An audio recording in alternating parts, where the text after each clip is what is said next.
और सेन आदमी, कोई भी समझदार आदमी, कोई भी देश का नागरिक इसे कोई ठीक एक्टिविटी मान ही नहीं सकता। और गिन्नी जी भी उसको जस्टिफाई कर नहीं पा रहे। वो बाएं दाएं जाने की बहुत कोशिश कर रहे हैं क्योंकि उसको उसकी कोई जस्टिफिकेशन है ही नहीं।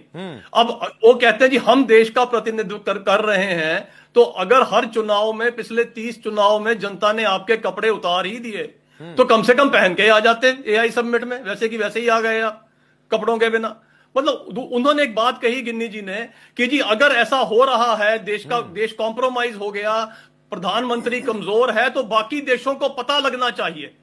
मतलब देश पता लग तो कॉम्प्रोमाइज हो गया। गया। एआई लेट मी सबमिट में कंप्लीट एआई गिन्नी जी, सबमिट में पता मैं लग नहीं गया कि बोलिया देश थोड़े कितना वेले, कमजोर है। प्लीज मैं बोल रहा हूं, आप थोड़ा धैर्य रखें, धैर्य रखें। आप, मैंने आपकी बात सुनी, अब मेरी बात सुने आप।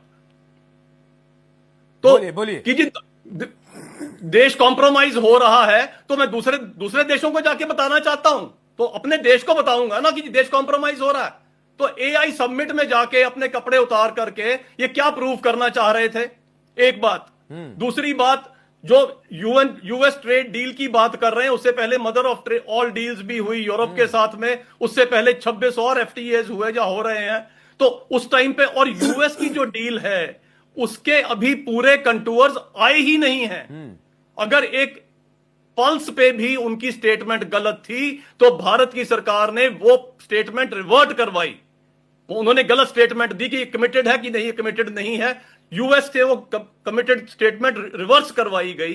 तो भारत का जो प्रधानमंत्री हैं, उन्होंने साफ स्पष्ट शब्दों में कहा है कि मैं देश के किसानों को कॉम्प्रोमाइज नहीं होने दूंगा। अगर वो कॉम्प्रोमाइज करना होता तो यूएस ट्रेड डील शायद 1 साल पहले हो गई होती, 50% टैरिफ वाली नौबत भी बिल्कुल, नहीं और आती। इसीलिए देखिए लेकिन उन्होंने पिछली बार